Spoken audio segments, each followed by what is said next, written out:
Hello, ഇന്ന് നമ്മൾ പോകുന്നുണ്ടല്ലോ സ്വീഡിഷുകാരുടെ ഒരു ട്രഡീഷണൽ ഫെസ്റ്റിവൽ കാണാൻ വേണ്ടിയിട്ടാണ് കേട്ടോ. ഈ ഫെസ്റ്റിവലിൻ്റെ പേര് കോസ്ലാബ് അഥവാ കൗർലീസ് എന്നാണ്.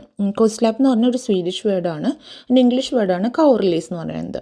സോ ഇത് കാണാൻ വേണ്ടിയിട്ട് നമ്മൾ നമ്മുടെ അടുത്ത് തന്നെയുള്ള ഒരു ഫാമിലേക്കാണ് വന്നേക്കുന്നത്. എല്ലാവർക്കും അറിയാവുന്ന പോലെ സ്വീഡൻ അത്യാവശ്യം ഹാർഡായിട്ടുള്ള വിൻ്റർ ഉള്ളൊരു കൺട്രിയാണ്.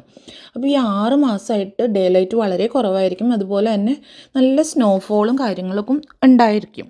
സോ ഈ ഒരു സമയത്ത് ഈ ഫാമിലുള്ള പശുക്കളെല്ലാം ഒരു ബിൽഡിങ്ങിനകത്ത് നിർത്തിയിട്ടാണ് ഇവർ ഫീഡ് ചെയ്യുന്നതും കാര്യങ്ങളൊക്കെ.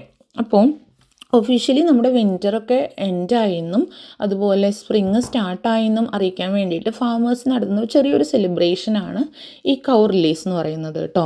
നമ്മൾ ആദ്യമായിട്ടാണ് കാണാൻ വന്നിരിക്കുന്നത്. അപ്പോൾ ഫാമിൻ്റെ ഒരു സൈഡിലൊരു ഗേറ്റിൻ്റെ അവിടെ ഇങ്ങനെ വന്ന് നിൽക്കും. അപ്പോൾ അവർക്ക് കൗവിനൊക്കെ പോകാനായിട്ടൊരു വേ ഉണ്ടാക്കി വെച്ചിട്ടുണ്ട്. അപ്പോൾ എൻ്റെ അറിവിൽ വേൾഡിലെ തന്നെ ഹാപ്പിയസ്റ്റ് കൗസ് ആയിരിക്കും അവരെന്നാണേ.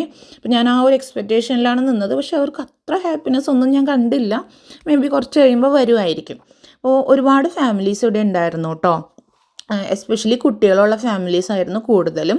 കാരണം കുട്ടികൾക്ക് ഇങ്ങനെ പശുവിനെ കാണുന്നതും കാര്യങ്ങളുമൊക്കെ നല്ല ഇൻട്രസ്റ്റ് ഉള്ള കാര്യമാണല്ലോ. അങ്ങനെ കുറച്ച് കഴിഞ്ഞപ്പോൾ ആ ഫാമിലുള്ള ഓൾമോസ്റ്റ് എല്ലാ കൗസും ഇങ്ങനെ പുറത്ത് വന്നു. ഇനി ഒരു 6 മന്ത്സ് ഇവരിങ്ങനെ മേഞ്ഞ് നടന്നിട്ടായിരിക്കും കേട്ടോ. അടുത്ത 6 മന്ത്സ് വീണ്ടും വിൻ്റർ ആകുമ്പോഴേക്കും അകത്തേക്ക് പോകും. തന്നെ ഈ ഫാമിൽ പ്രൊഡ്യൂസ് ചെയ്യുന്ന മിൽക്കും ചീസും ഒക്കെ ഇവരിവിടെ ടേസ്റ്റ് ചെയ്യാനും ബൈ ചെയ്യാനും വേണ്ടിയിട്ട് വെച്ചിട്ടുണ്ടായിരുന്നു കേട്ടോ.